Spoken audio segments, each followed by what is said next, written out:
अभी जो है ये तीनों कानूनों को अगर ध्यान से देखते हैं तो इसके अंदर न्याय की कल्पना ही नहीं है। दंड देने की बात को ही न्याय माना जाए। हमारे यहां हमारे शास्त्रों में दंड की कल्पना न्याय से उठी है। पाश्चात्य विचारों के जो अंग्रेज शासन में लाए गए कानून थे उसमें न्याय का उद्भव दंड में से होता है। हमारे यहां दंड इसलिए दिया जाता है कि जो विक्टिम है, जिसका अहित हुआ है, जिसके अधिकारों की रक्षा नहीं हुई, उसको न्याय मिल पाए, इसलिए किसी को दंड देते हैं। और दंड देने का उद्देश्य क्या है? विक्टिम को न्याय देना और वो दंड के माध्यम से और कोई इस तरह की गलती न करे, इस तरह का समाज के अंदर एक एग्जाम्पल प्रस्तापित करने के लिए ये दंड का प्रोविजन है। ये नए जो 3 कानून लेकर मैं आया हूं वो मूल भारतीय न्याय के संहिता के आत्मा को प्रकटीकरण देने वाले कानून है। और सच अर्थ में आजादी के इतने सालों के बाद मान्यवर पहली बार ये तीनों आपराधिक कानूनों का, अपराध की सिस्टम को चलाने वाले कानूनों का, क्रिमिनल जस्टिस सिस्टम को चलाने वाले कानूनों का पहली बार मानवीयकरण होगा। मान्यवर ये कानूनों को ध्यान से पढ़ेंगे तो ये कानून के अंदर आज तक, जब तक ये सदन रिपील नहीं करेगा तब तक यूनाइटेड किंगडम की संसद ने बनाया हुआ कानून आज हमारे कानून में विद्यमान है। प्रांतीय अधिवेशन, वो भी अंग्रेजों के जब हम गुलाम थे तब का शब्द है। क्राउन के प्रतिनिधि का सम्मान, London Gazette, jury, Lahore court, United Kingdom of Great Britain and Ireland, Commonwealth, her majesty सरकार, लंदन गजेट के जिक्र, ब्रिटिश क्राउन का दबदबा, इंग्लैंड के न्यायालय और हर मेजेस्टी रोमेनियन और बैरिस्टर शब्द प्रयोग का जिक्र आजादी के बाद भी 75 साल तक होता गया। मोदी जी के इस इनिशिएटिव ने हमारे तीनों कानून को एक गुलामी की मानसिकता और उसके चिन्हों से मुक्त कराया।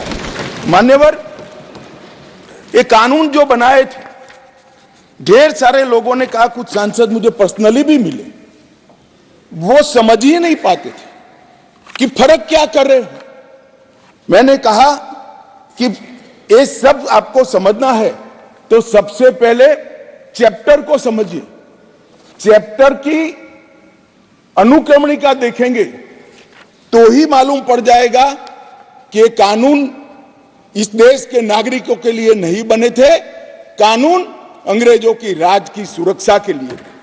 मान्यवर अभी जो कानून हम रिपील करने जा रहे हैं वो कानून में मानव वध और किसी महिला के साथ अत्याचार, उसके पहले सरकारी खजाने को लूटने की सजा, रेलवे की पटरी उखाड़ने की सजा और ब्रिटिश ताज के अपमान की सजा को रखा गया था। मानव वध तो बेचारा 302 नंबर पर बैठा बैठा अपनी राह देख रहा था। सुरक्षा प्रायोरिटी क्या थी? मानव वध नहीं थी। किसी महिला के साथ हुआ दुर्व्यवहार, अत्याचार को न्याय दिलाना नहीं था। प्रायोरिटी खजाने की रक्षा था, रेलवे की रक्षा था और ब्रिटिश ताज की सलामती रखना प्रायोरिटी थी। अब ये पूरा का पूरा बदलकर सबसे पहले महिलाओं और बच्चों के विरुद्ध को अपराध को प्रायोरिटी दी गई है। मानव शरीर पर प्रभाव डालने वाले विषयों को प्रायोरिटी दी है। उसके बाद में देश की सीमाओं की सुरक्षा को प्रायोरिटी दी है। उसके बाद में सेना, नौसेना, वायुसेना के संबंधित अपराधों को लिखा गया है। उसके बाद इलेक्ट्रोल अपराधों को लिखा गया है। उसके बाद सिक्के, करेंसी नोट, बैंक नोट और सरकारी स्टैंप के साथ छेड़खानी को लिया गया है। और उसके बाद ब्ला ब्ला ब्ला बाकी सारी चीजें आती हैं। तो पहली बार हमारे संविधान का जो स्पिरिट है वो स्पिरिट के हिसाब से कानून अब मोदी जी के नेतृत्व में बनने जा रहा है।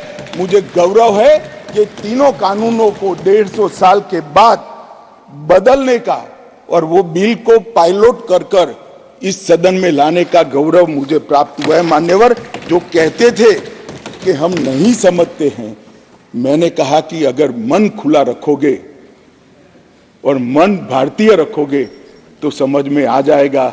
मन अगर इटली का है तो कभी समझ में नहीं आएगा। मान्यवर, मन का सवाल होता है, भाषा का सवाल नहीं होता है। मन अगर यहाँ का है तो तुरंत समझ में आ जाता है, मन अगर यहाँ का नहीं है तो कभी समझ में नहीं आएगा।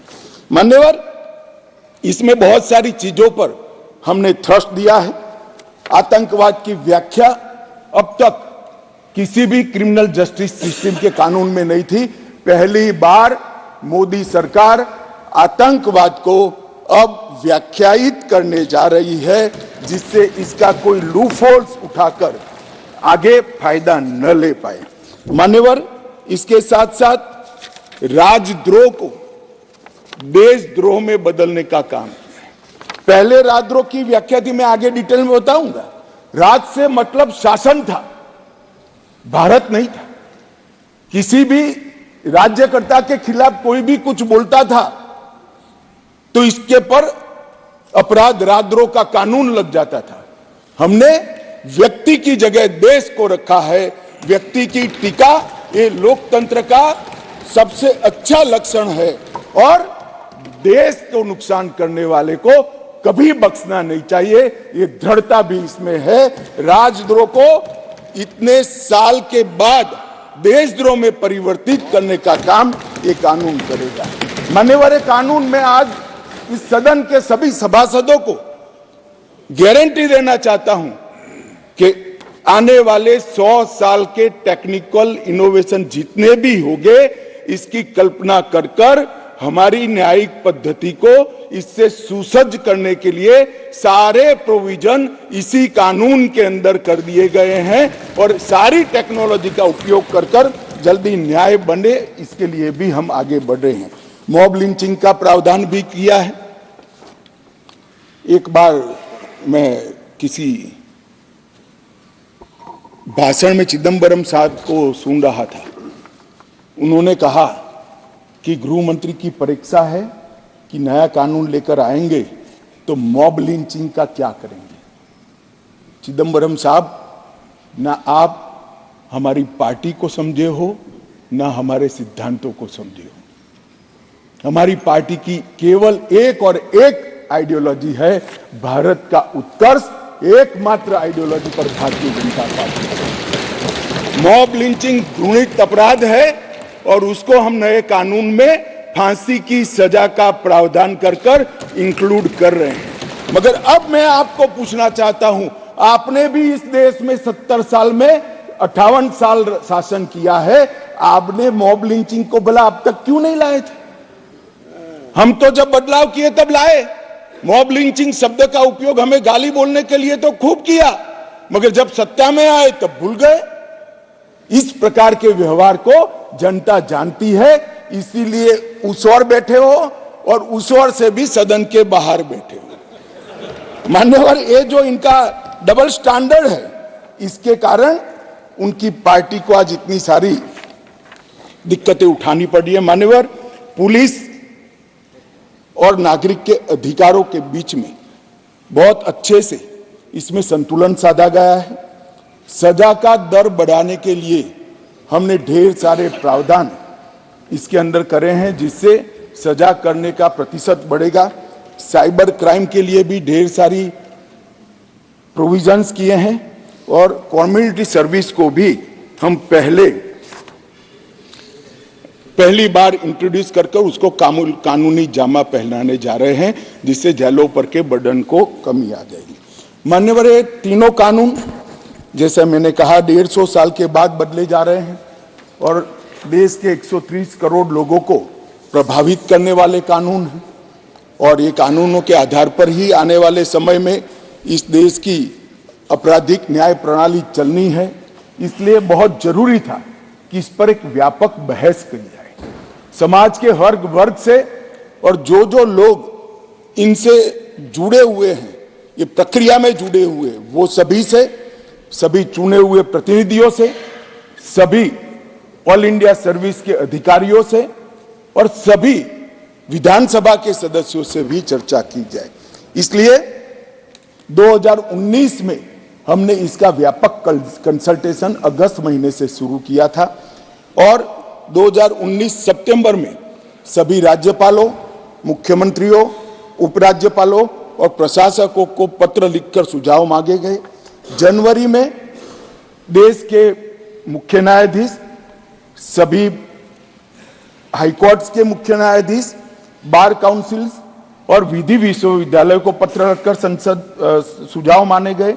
ये सुझाव आने के बाद 2021 में मैंने स्वयं सभी सांसदों को पत्र लिखा और सुझाव मांगे। 2020 में सभी विधायकों से सुझाव मांगे गए। बीपीआरएनडी ने देश के सभी आईपीएस अफसर से सुझाव मांगे। गृह मंत्रालय ने देश के सभी कलेक्टरेट से सुझाव मांगे, क्योंकि कलेक्टरेट भी इसका बड़ा हिस्सा होता है। और मार्च 20 में ये सारे सुझावों को संकलित नेशनल लॉ यूनिवर्सिटी दिल्ली के कुलपति की अध्यक्षता में कमेटी बनाकर किया। और उसके बाद लगभग 18 राज्य, 6 संघ राज्य, सुप्रीम कोर्ट और 16 उच्च न्यायालय, 5 न्यायिक एकेडमीज, 22 विधि विश्वविद्यालय, 42 संसद सभ्य और लगभग 200 के आसपास आईपीएस अफसरों ने अपने सुझाव मुझे भेजे। कुल 3200 सुझाव एकत्रित हुए, जिसको फुल स्टॉप कॉमा में पढ़कर इसको रखना या नहीं रखना, इसका विवेक के आधार पर निर्णय लिया गया है। और पूरे तीनों कानूनों को मैंने स्वयं लाइन बाय लाइन नहीं, फुल स्टॉप कॉमा में पढ़ा है। 58 सीटिंग मेरे 158 सीटिंग मेरे खुद के हुए हैं सुझावों को आमेज करने के लिए और कानूनों को पढ़ने के लिए। और ये सब कर हम ये कानून लेकर आए थे। 11 अगस्त 2023 को ये भारतीय न्याय संहिता, भारतीय नागरिक सुरक्षा संहिता और भारतीय साक्ष्य अधिनियम को, इन 3 विधेयकों को मैं यहाँ लेकर आया और आपने उसको गृह विभाग की स्थायी समिति को विचारार्थ भेज दिया। मान्यवर, वहाँ पर ढेर सारी चर्चा हुई। 10 नवंबर 2023 को इसकी रिपोर्ट राज्यसभा के उपसभापति को दे दी गई और ढेर सारे सुझाव, ढेर सारी टाइपिंग एरर्स, ग्रामेटिकल एरर्स और लीगल प्रोनाउंसिएशन के जो अपभ्रंश थे, ये सब सुधारने के लिए माननीय संसद सभ्यों की समिति ने ढेर सारे विचार रखे। इसलिए उसको जस का तस रखने की जगह मैंने पुराना बिल रिपील कर विड्रॉ कर नया बिल लेकर मैं आज सदन के सामने आया हूं और इतने गहन विचार विमर्श के बाद मान्यवर ये बिल मैं सदन के सामने रखा है। मान्यवर, मोदी जी के नेतृत्व में जो 3 कानून आए हैं, न्याय, समानता और निष्पक्षता, ये 3 मूल सिद्धांतों के आधार पर इसके अंदर बहुत बड़ा परिवर्तन किया गया है। टेक्नोलॉजी का भरपूर उपयोग हो और आने वाले लंबे समय तक टेक्नोलॉजी के नए इनोवेशन क्या हो सकते हैं, इसकी कल्पना कर अभी से इसकी कानूनी वैधता के लिए ढेर सारे प्रोविजन किए हैं। फॉरेंसिक साइंस को इसके अंदर बहुत तवज्जो दी गई है और इसके माध्यम से, ये कानूनों के माध्यम से जल्दी न्याय मिले, इसके लिए पुलिस, लॉयर्स और न्यायमूर्ति सभी पर एक प्रकार से समय की मर्यादा डालने का काम भी इस कानूनों के माध्यम से हुआ है। मान्यवर, भारतीय नागरिक सुरक्षा संहिता, इसमें पहले सीआरपीसी में 484 धाराएं थी, इसके जगह अब 531 होंगी। 177 धाराओं में बदलाव किया गया है, 9 नए जोड़े गए हैं, 39 नए सबसेक्शन जोड़े गए हैं, 44 नए प्रोविजन और स्पष्टीकरण जोड़े गए हैं, 35 सेक्शन में टाइमलाइन जोड़ी गई है और 14 धाराओं को निरस्त कर हटा दिया गया है। इसी तरह आईपीसी की जगह भारतीय न्याय संहिता में पहले 511 धाराएं थी, इसकी जगह 358 अब रह गई है। 21 नए अपराधों को जोड़ा गया है। 41 अपराधों में कारावास की अवधि को बढ़ाया गया है।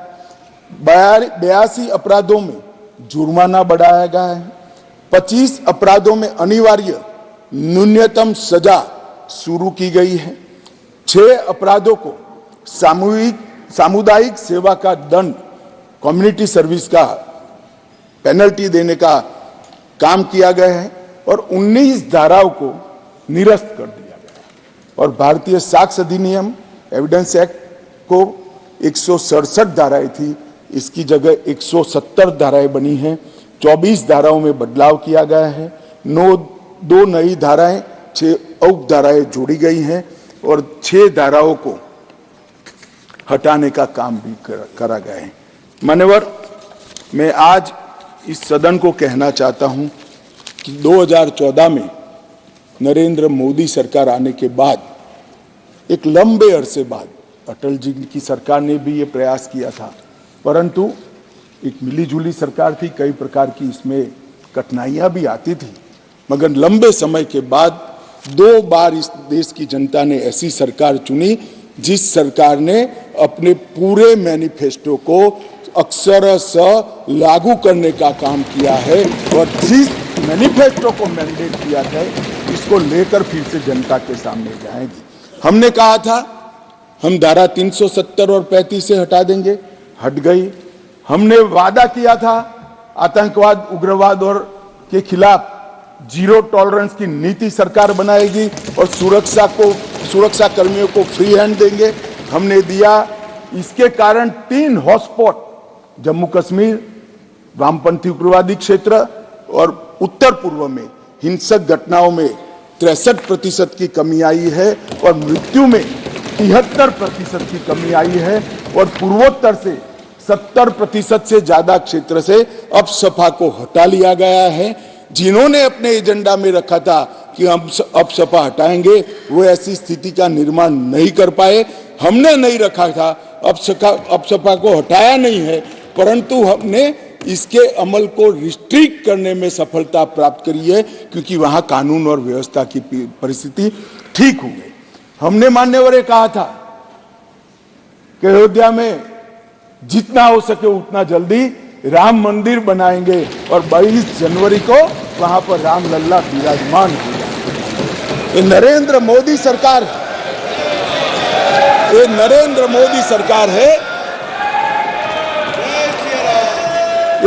मोदी सरकार है मान्यवर, जो कहती है वो करती है। मान्यवर, हमने कहा था संसद और विधानसभा में महिलाओं को 33% आरक्षण देंगे।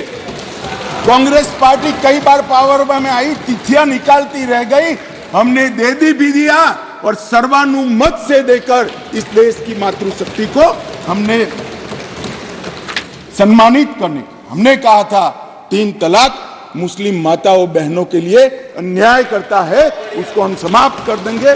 मान्यवर, हमने इस वादे को भी पूरा किया। हमने कहा था कि न्याय मिलने की घटी को बढ़ाएंगे और न्याय के आधार पर होगा, दंड के आधार पर नहीं होगा। मैं उस वक्त पार्टी का अध्यक्ष था, श्रीमान राजनाथ सिंह जी घोषणा पत्र लेकर जनता के सामने गए थे और आज हम दोनों बैठे हैं। मुझे आनंद है मोदी जी ने ये पार्टी के वादे को आज पूरा करने का। मान्यवर, न्याय एक बहुत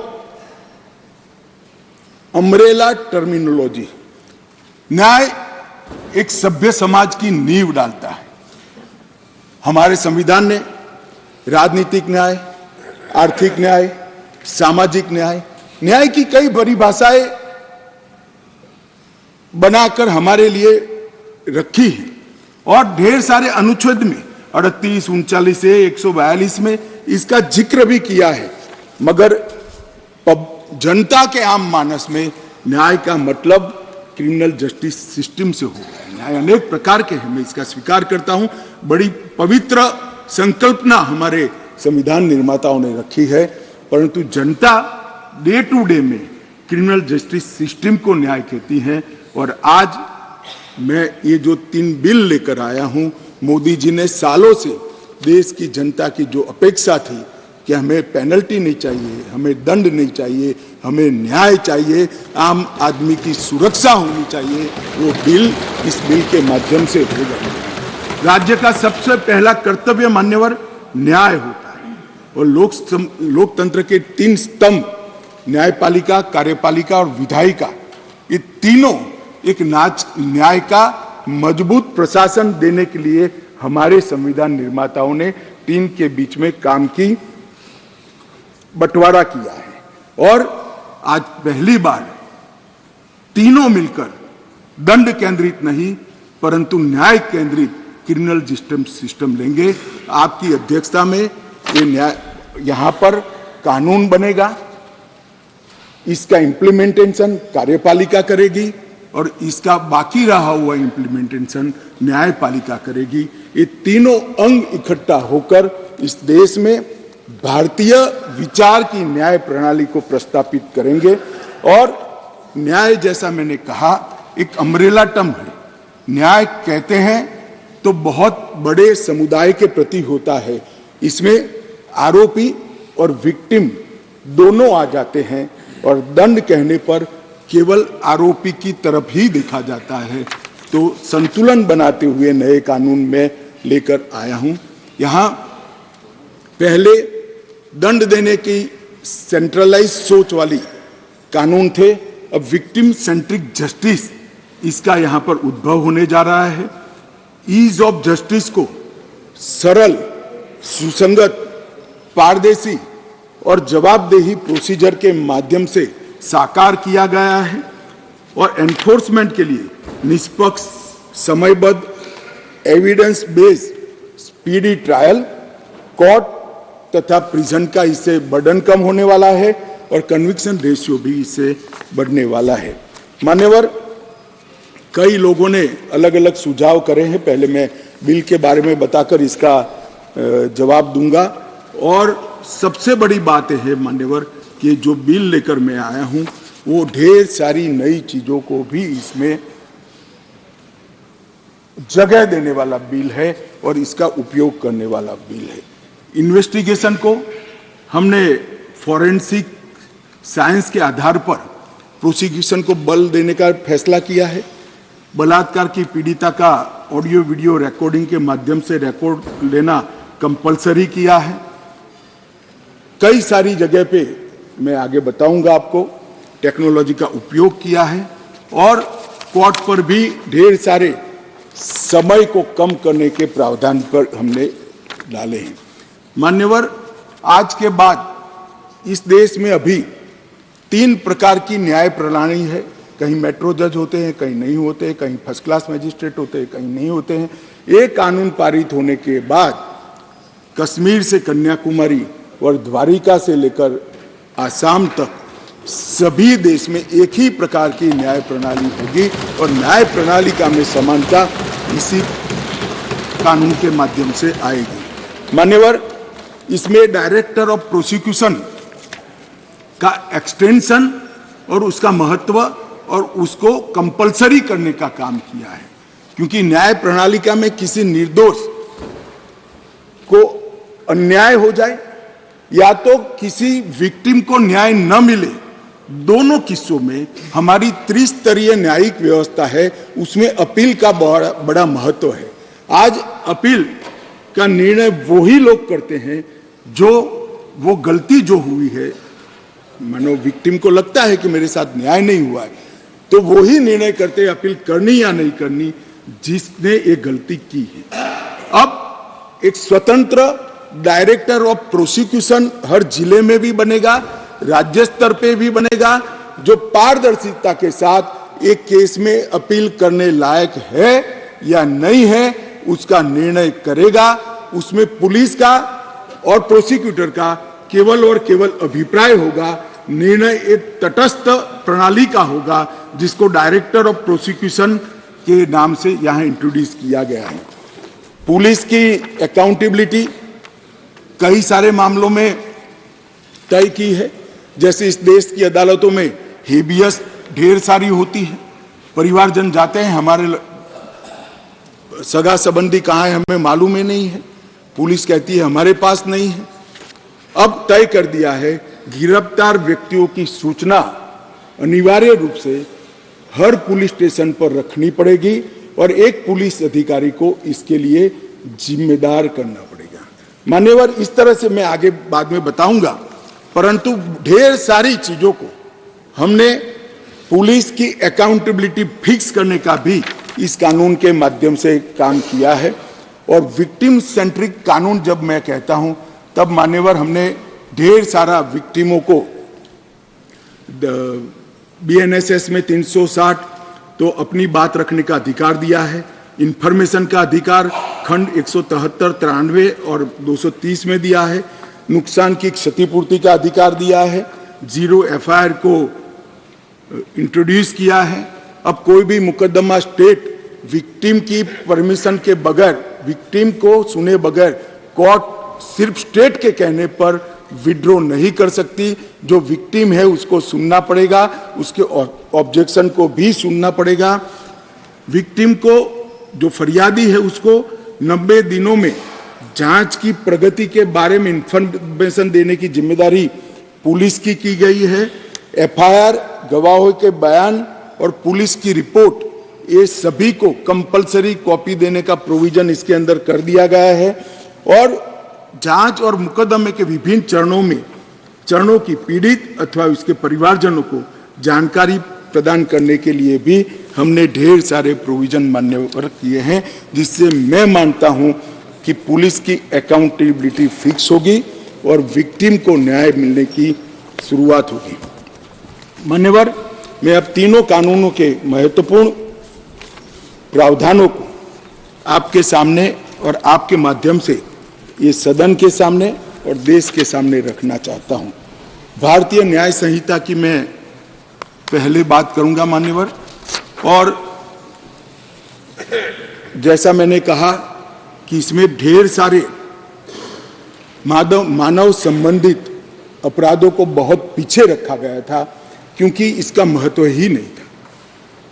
उनका महत्व अपना शासन चलाना था। जैसे बलात्कार का नंबर धारा 375, 376 था।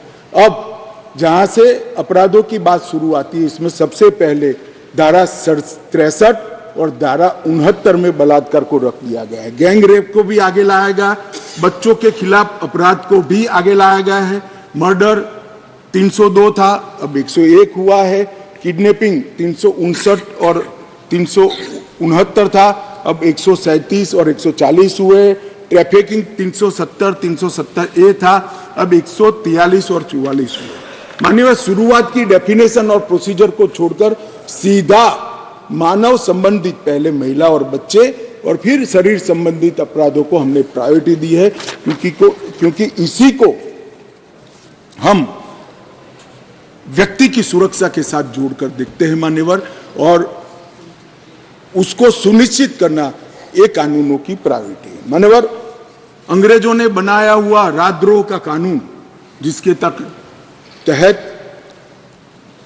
तिलक महाराज, महात्मा गांधी, सरदार वल्लभ भाई पटेल, ढेर सारे हमारे आजादी के स्वतंत्र सेनानी, बड़े बड़े हमारे नायक सालों के सालों 6-6 साल तक जेल में रहे। वो कानून अब तक चलता रहा था। विरोध तो करते थे जब ऑपोजिशन में होते थे, मगर सत्ता में आते थे तब इसका दुरुपयोग भी करते थे, हटाने का नाम नहीं देते थे। पहली बार नरेंद्र मोदी जी ने ऐतिहासिक निर्णय किया है कि राजद्रोह की धारा 124 को पूर्णतया समाप्त, इसको हटाने का काम किया। अभी ओवैसी साहब हंस रहे हैं। ओवैसी साहब, मैं भी थोड़ा साइकोलॉजी पढ़ा हूं, विज्ञान का विद्यार्थी हूं। फिर इनके मन में है कि आपने बदल कर रख दिया। मान्यवर, मैं कहना चाहता हूं, हमने राजद्रोह की जगह देशद्रोह की स्थिति रखी। अब ये देश आजाद हो चुका है, लोकतांत्रिक देश है। शासन की टीका तो कोई भी कर सकता है, किसी को भी करने का अधिकार है। इसके लिए इस देश में अब किसी को जेल में नहीं जाना पड़ेगा, चाहे हमारा शासन। मैं फर्क समझाता रहा हूं, जो बड़े कटाक्षमय तरीके से ओवैसी साहब हंस रहे इसलिए, मगर इस देश के खिलाफ कोई बोल नहीं सकता, इस देश के हितों को कोई नुकसान कर नहीं सकता। इस देश के झंडे, इस देश की सीमाएं, इस देश के संसाधनों के साथ अगर कोई खिलवाड़ करेगा तो निश्चित रूप से उसको जेल में जाना, और जेल में जाना चाहिए। मानिए, ये हमारी सरकार का ट्रस्ट है। इस देश की सुरक्षा किसी भी की सुरक्षा से सबसे ऊपर होनी चाहिए, सुप्रीम होनी चाहिए, सबसे पहले राष्ट्रपति। इसलिए जो लोग राजद्रोह हटाकर हम देशद्रोह की धारा लाए हैं, इनको अपने विचारों के कपड़े पहनाने का प्रयास करते, इसलिए मैं इस पर डिटेल में बात करता हूं। मान्यवर, आईपीसी 124C, उसमें शब्द प्रयोग था सरकार के खिलाफ की गई बात। मेरी बात ध्यान से सभी सदस्य सुने। अंग्रेजों ने बनाए हुए कानून में लिखा था 124C, सरकार के खिलाफ की गई बात। बीएनएस धारा 152 जो इसकी जगह आई है, भारत की संप्रभुता, एकता और अखंडता को तोड़ने वालों पर इस धारा का उपयोग है। वहां सरकार शब्द प्रयोग है, यहां देश है, भारत शब्द प्रयोग है। आईपीसी में आसन या प्रयोजन की बात नहीं की थी। किस उद्देश्य से आप बोलते हैं, किस उद्देश्य से करते हैं, इसकी बात ही नहीं की। करना ही काफी है। हमने इसमें देशद्रोह की डेफिनेशन में आशय की बात करी है, उसका उद्देश्य क्या है, उसका आशय क्या है, इसका महत्व है। अगर उद्देश्य देशद्रोह का है तो इसको कठोर से कठोर दंड मिलना चाहिए, और उद्देश्य अगर शासन का विरोध करना है तो उसको दंड नहीं मिलना चाहिए, उसको वाणी स्वतंत्रता का अधिकार है। अब घृणा और अवमानना, शासन की अवमानना, शासन की घृणा करना, तिरस्कार करना, इसको हटाकर हमने शब्द प्रयोग क्या किया है, सशस्त्र विद्रोह, विध्वंसक गतिविधियां और अलगाववादी गतिविधियां शब्द प्रयोग। और अगर कोई कहता है सशस्त्र विद्रोह, बम धमाके, गोलीबारी और विध्वंसक प्रवृत्ति करने के बाद भी कोई जेल में नहीं जाना चाहिए, तो मैं इस विचार से इत्तेफाक नहीं रखता हूं। ये जेल में जाने ही चाहिए, सजा होनी ही चाहिए। इस देश में किसी को यह अधिकार नहीं है। मान्यवर, मैं इसलिए कहता हूं कि कुछ लोग ये नए इनिशिएटिव को अपना कलर देने का प्रयास कर रहे हैं, मगर आपका कलर, आपकी सोच, आपके विचार, आपकी नजर आपको मुबारक हो। हम तो संविधान की स्पिरिट को लेकर आगे चलने वाले लोग हैं। देश के खिलाफ जो कुछ करेगा उसको जरूर सजा होगी, ऐसा कानून में होना चाहिए। मान्यवर, आज मैं इतना ही कहना चाहता हूं कि हजारों स्वतंत्र सेनानी जो राजद्रोह की कलम के तहत अपने जीवन के सुवर्ण काल जेल में काटे, देश को आजादी दिलाने के लिए, अंग्रेजों को देश में निकालने के लिए, आज नरेंद्र मोदी सरकार के इनिशिएटिव से इनके आत्मा को एक प्रकार से जरूर संतुष्टि मिलेगी कि आजाद भारत में आज यह न्यायी प्रोविजन को मान्यवर, हमने महिलाओं और बच्चों की सुरक्षा के लिए भी ढेर सारे प्रोविजन किए हैं। मान्यवर, भारतीय न्याय संहिता में एक नया चैप्टर महिलाओं और बच्चे के प्रति अपराध का हमने एक ऐड किया है। इस विधेयक में 18 वर्ष से कम उम्र की महिला के बलात्कार से संबंधित प्रोविजन में हम बदलाव कर रहे हैं। मौजूदा बलात्कार का प्रोविजन रीनंबरिंग तो हुआ है, तथा नाबालिग महिलाओं के सामूहिक बलात्कार को पॉक्सो के साथ सुसंगत बना देता है, क्योंकि कुछ प्रोविजन ऐसे थे जो पॉक्सो में ज्यादा हार्ड थे। जिनको फेवर करनी थी वहां पुलिस स्टेशन में पॉक्सो अप्लाई नहीं किया जा सकता है। अब पॉक्सो अप्लाई करे न करे, बलात्कार करने मात्र से पॉक्सो की सभी धाराएं ये न्याय संहिता के माध्यम से लागू हो जाएगी और उनको आयु का अधिकार आधारित वर्गीकरण ठीक नहीं था। क्रमशः 18, 16 और 12 वर्ष की उम्र के नाबालिगों के बलात्कार के लिए हमने